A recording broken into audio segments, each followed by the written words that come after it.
GSL.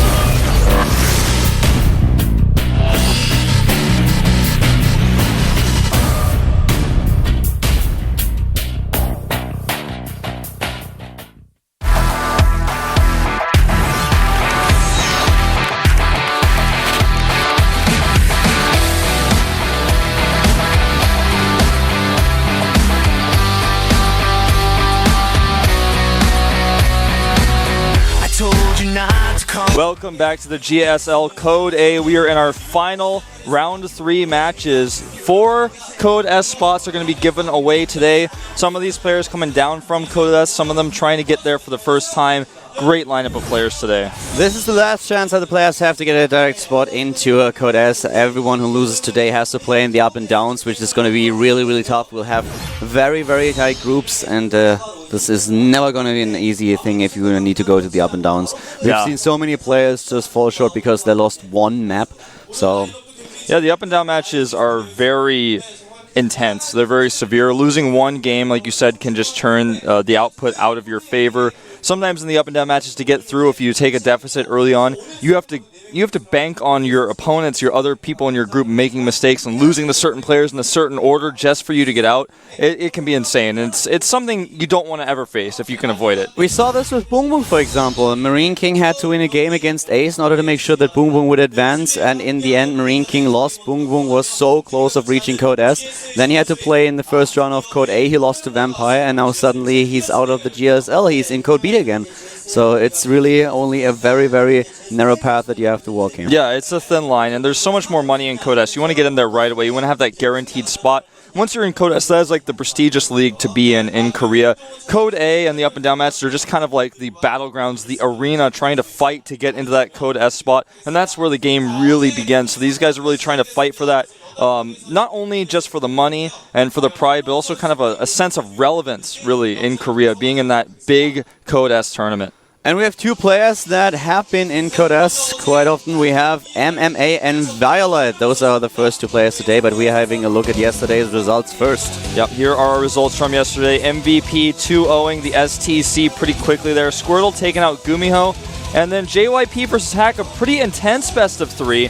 And last but not least, for our earlier matches, we had Hyun fall to Genius 2-1 and a pretty close best of 3. Yeah, indeed, that was really... And the one thing that really comes to mind is Hyun's mistake on the first map, forgetting his upgrade for drop when he was going for a drop strategy. Suoshin, on the other hand, he went 0-2 against Marine King MKP with the ingenious hold against the Ziggs pool of the Zerg player. Yep, and of course, we had a live take... Well, we won't read the rest of those results. Let's get into today's matches. These are all of the matches lined up. MMA versus Violet. Violet recently leaving Empire. We have Curious up against Creator. That should be a sick match. Yoda against Supernova. Time to see if Yoda can prove himself and get right into Code S again, or if Supernova is really going to show his awesome TVT style. I can't wait to see what this guy is going to prove. And, of course, our final 2 players, Polt versus Shine, a team kill there at the end. Here we go. Match number 1, MMA against Violet. MMA, a player with a lot of controversy surrounding him these days. A lot of people saying, has he gotten weaker? Is that why he's on the B team? Well, he looked really good in his last match to get to round 3. We'll see if he can get into Code S directly today. Violet, on the other hand, his contract with Empire was running out. Now he's teamless, and there was already an announcement that he might have a personal sponsorship very soon, and a big one at that. There have been no details released about it, but I think his manager said so in an interview. Yeah, he looked really strong lately. He really has, man. And look at his record, 37.5, but that's GSL record. This guy played a long time ago in the GSL, did not do very well, went overseas, lived in America for a while, then suddenly this guy's back here in the GSL looking like a crazy madman. Like, nobody can stop this guy, it seems like. He was so successful overseas. He was one of the players who always reached the finals, reached the top 3. Really impressive performance, and here they are, both of them. MMA to the left, and to the right we have the Violet, the Zerg player. The first map is going to be Whirlwind. Yep, a very big map. Not going to be an easy map for MMA. See what Violet's strategy is going to be. Really curious to see what kind of build we're going to see from MMA. Slayer's Terrans have shown really crazy openings in the past with Medevacs and Hellions, but that's something that's kind of fallen out of style. We'll see what MMA's plan is here. The map is going to start in just a few seconds. We're already at the loading screen, ladies and gentlemen. This is our first best of 3 in today's GSL Code A group. This is the round of 3, casted by Colin Wolf.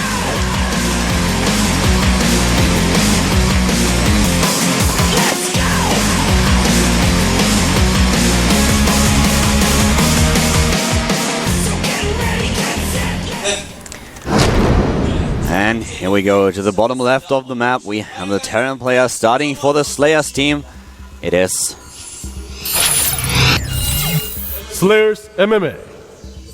Currently living outside the house, moved to the B team of his team, but still looking strong. And his opponent to the bottom right in blue recently left Empire. This is a Zerg player that has been spending quite a while overseas. He's now back in Korea, playing in the GSL. It is Violet. This guy is a very worldly player, being able to speak English quite well without even taking classes, just learning from living overseas. And, you know, this guy is kind of an older player. Greetings to my parents. A lot of fans coming down to the studio today to see these players play their matches. I'm looking forward to seeing what Violet is going to do. He's kind of like, both these players have been around for a while. Violet kind of popped back into Korea recently, whereas MMA has been around for a while. I wouldn't say he's in a slump necessarily, but he has not been performing as well and as dominantly recently. He's not performed as well as people expected him to. Yeah. That's probably the best way to put it.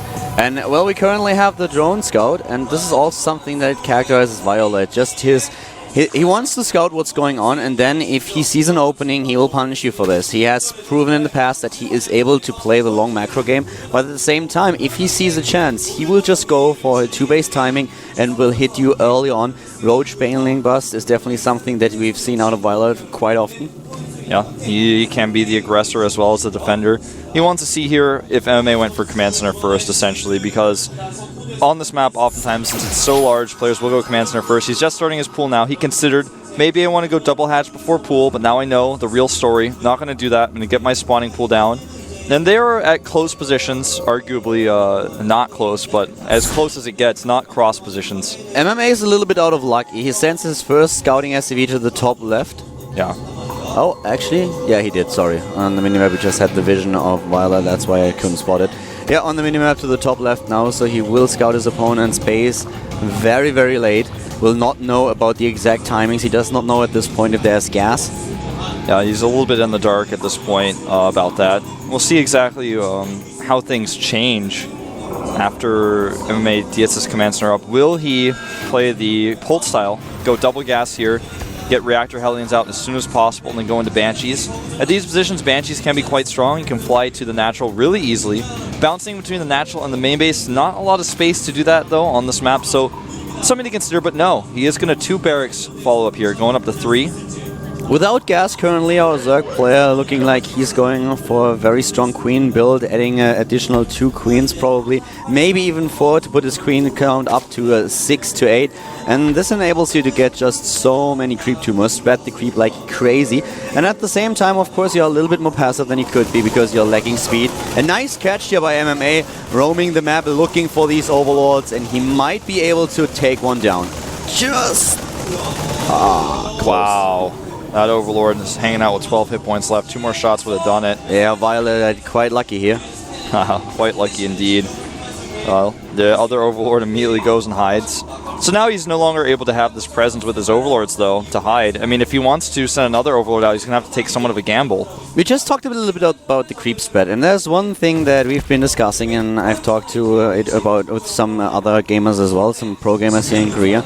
And the one thing that really fell out of fashion once again is that Zerg players, even though they tend to get the Overlord speed a little bit faster these days, a little bit more often, they don't really use Overlords anymore to spread creep. This is one of the things that we've seen a few months ago, that some Zerg players, Curious being one of them, would play on a map, they would start to just fly forward with one of the Overlords, drop a little bit of creep, follow it up with a queen, and just put one creep tower in the middle. Yeah. And if you do this, and you do it just continuously throughout the game, you can spread your creep so fast. It's insane, ridiculous. actually. It's a lot faster than if you rely on only the queens. And this is something that, it's weird. It's something that we may see more often in Heart of the Storm. In the most recent build of Heart of the Storm that was not actually revealed or allowed anyone to play, but David Kim said in an interview that the Overlord creep spread tech has been moved to the Evolution Chamber.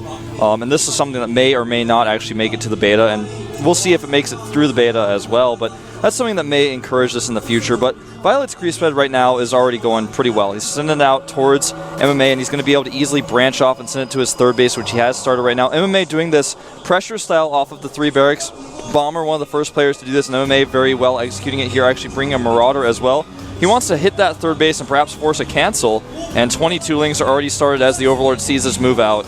Violet knows exactly what's coming his way. He reacts with the speed links that you already mentioned. Well, actually, they don't have speed just yet. He started the upgrade a few seconds ago, but there's a Roach Roar. And the third base, that's the point where Violet wants to hit. So far, it has not been completed, but Violet is not going to cancel. He will try to defend here. The Zerglings on the way, the Queen's leading the charge.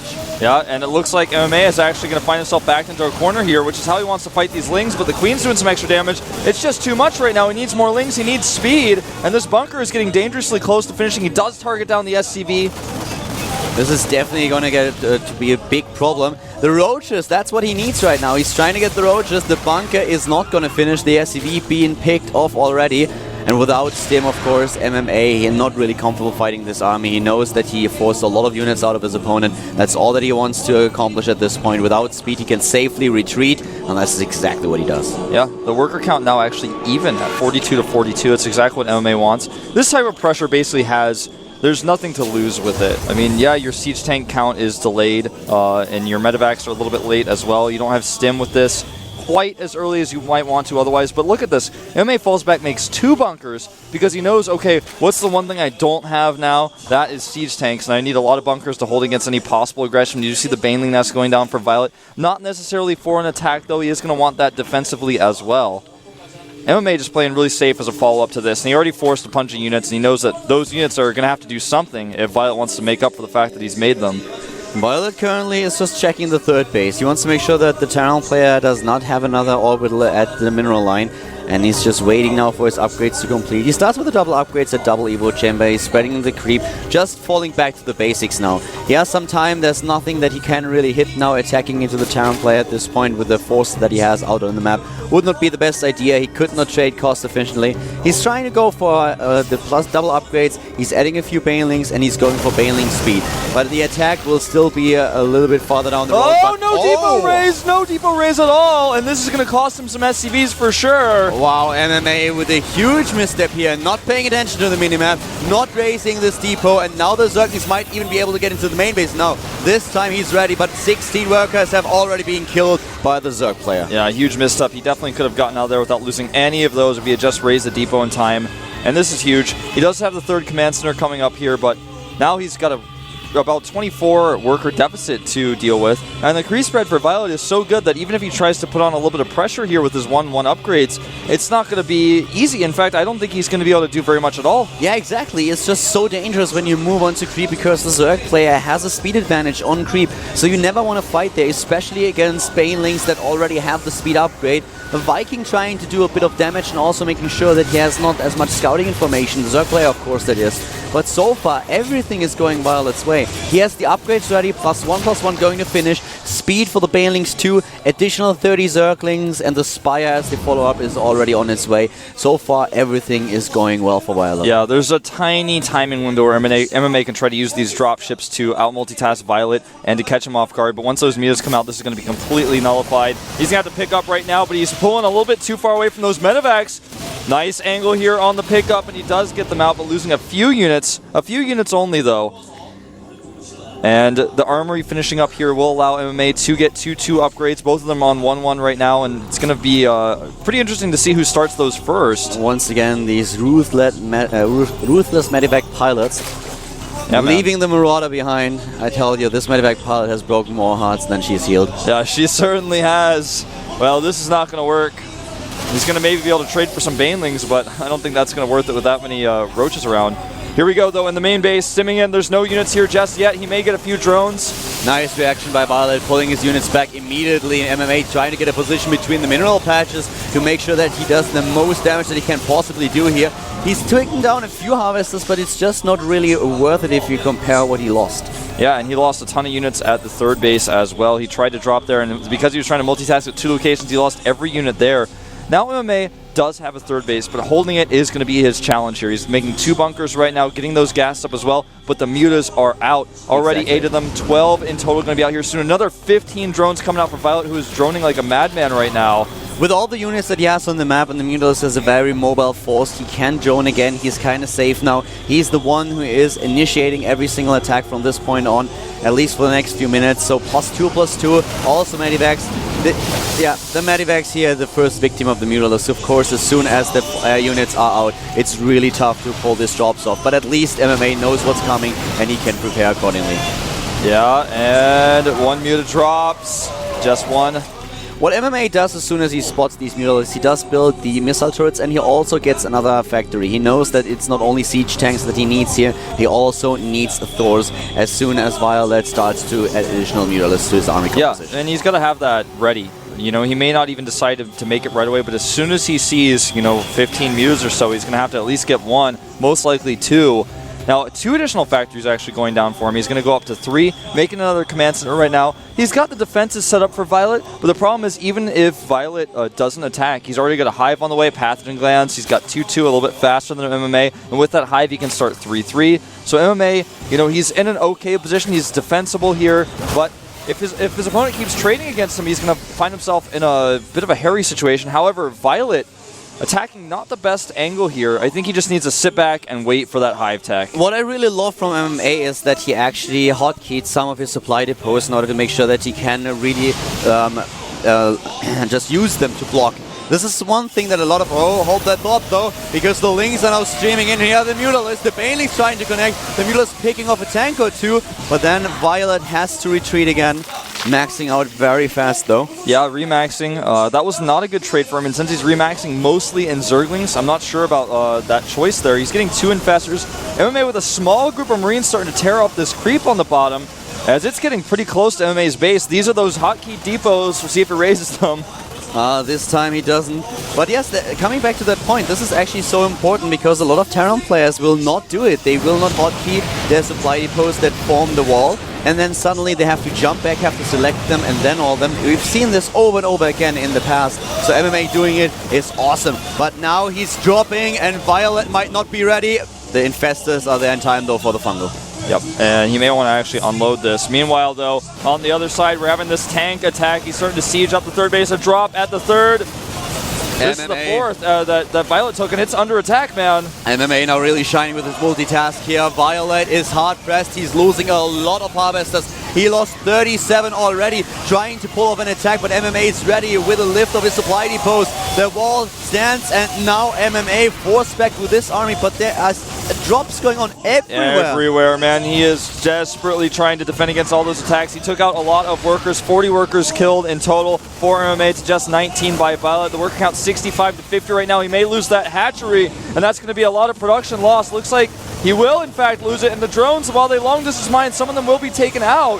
The drones dying, the Zerglings streaming in a nice Fungal, but this is too little too late. Yeah. Violet was looking so strong, but suddenly MMA turns up the heat, plays on a completely different level, drops him left, right, bottom, and center, does so much damage to his opponent, and Violet is completely taken aback by this very strong performance of the Slayer's Terran. Yeah, you're so right. And with the 3 Ultralists coming out here, he's going to need perfect Fungals. He's only got 4 Infestors right now. He's got such a Ling-heavy composition. He will have better upgrades. With the 106 Lings out against the 50 Marines, he's going to have 3-3 first. MMA has started just +3 weapons, but he hasn't started the armor upgrade yet. And again, the drop. This time not doing too much damage. The Infestors are in position, but another drop at the natural. He has dropships everywhere. These medivacs are doing so much damage just in total. You already pointed out how many drones he killed earlier, but he's not done yet. He's killing more. Yeah, and he's starting to push that creep back as well. Violet starting to look really desperate here. He needs to actually win an engagement. He needs that desperately.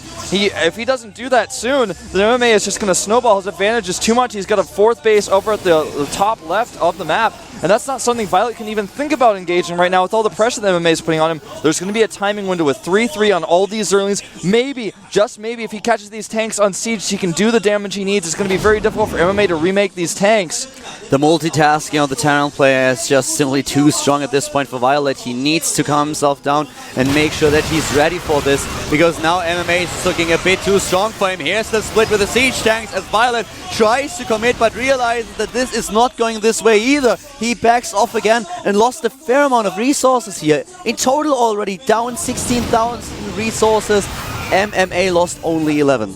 Yeah, and MMA just always having the better positioning here. His tanks well spread. Like I said, if he catches the tanks on siege, maybe he can win that fight, but they were not. Not only were they siege, they were well split. He's going for another drop over here at the 3 o'clock expansion. And Violet, he just hardly has enough. If he sends all of his units to defend this drop, then MMA pushes further and further on his creep. That's exactly what he's doing now. He scans again, takes out more tumors, getting another drop, sending it actually to the natural right now. There's hardly any defense in place. He's got to remake his Baneling Nest. That's desperate. MMA all about the position now. He always forces Violet back to defend against the drop play, and then his main army edges forward slowly but steadily. He just leapfrogs his siege tanks, forces the creep back, and tries to get into a better position than he already is. And Violet slowly but steadily is moved towards the checkmate position. Violet is basically the last man left on a dodgeball team like 5v1 right now. He's trying to hold his own, and he's doing a great job, but MMA is just, he's got too much. He's everywhere. He's killing this hatchery over at the 3 o'clock expansion, taking out some lings with his well-spread siege tanks, and in the main base, he's dropping again, killing those important gas drones, and he may even get the spawning pool if he wants to. It's just too much. That one Corruptor's not going to stop the drop. Even though he had Mutalisk on the map and still has a few even Corruptors, he is not able to shut down the drop play of Violet. He just doesn't have, he hasn't found anything, no answer to these drops, and they are driving him crazy. Yeah, it's insane. The siege tank count right now is at 19 for MMA. I don't think I've ever seen that many siege tanks in one game before. Here we go, attacking, moving forward. Even in tank mode now, he has too much for Violet to handle. He can actually stay in tank mode here. He doesn't even need to siege up his army. He has the unit count. He's sieging up, and this is such a huge DPS army. Those lings don't stand a chance. No real parasite, that's the answer. Or there's one thing, the one solution that Violet tries to come up with here, but it's not going to be enough. Yeah, especially I don't think so. Because he doesn't have the infestor count either. You're right, the infestor count already down to like 7. He's killing these drones as they long distance mine. Here we go, the last engagement for Violet. Those siege tanks are too much. GG. Man, that siege tank firepower is probably about the equivalent of 3 nuclear missiles, man. That is so much firepower. MMA looking calm. At first, Violet really playing a strong game here and making sure that MMA was not really too much on the defensive, but a little bit more passive than he wanted to be. But with the drop play, he started to move out, and Violet never found an answer to this multi-pronged drop play of his opponent. The main base, the third, the natural, those medivacs, they were everywhere. Yeah, they were like stealth bombers. Exactly, man. I mean, he would drop 4 locations at once while pushing the creep back, and these positions were so good for the drops. His army is always close to the drop locations. He can retreat back, and MMA finally showing some emotion there, smiling in the booth a little bit. He knows he played well. He played a great game here, and the next map is, of course, also creating a smile on the Terran player's face, as he is now up against Violet on Antigua Shipyard. Antigua Shipyard going to be a tough map for Violet. This is a map that historically Zerg players have not done very well on. It's such a hard map. Once you get to that hive tech, it's hard to control the center if the Terran holds on to that. How do you take a 4th base safely? How do you actually engage that Terran army when you don't have vision of the high ground, when the tanks are well spread? Things can get really nasty. You can't use Broodlords very well on this map because there's so much surface area. What will Violet do in order to come back into this game? I love, by the way, the Zerg logo at the bottom right, because it doesn't have a team logo, we have his race. Yeah, Team Zerg, man. I really like that. I didn't even notice that actually until you said it. Kerrigan for the Swarm. That's really cool, actually. Well, the map is loaded. We are on cross positions on Antigua Shipyard. Will MMA close the series out 2-0, or will Violet, the teamless Zerg, formerly of Empire, tie things up 1-1 here at the GSL Code A, cast by Caldor and Wolf?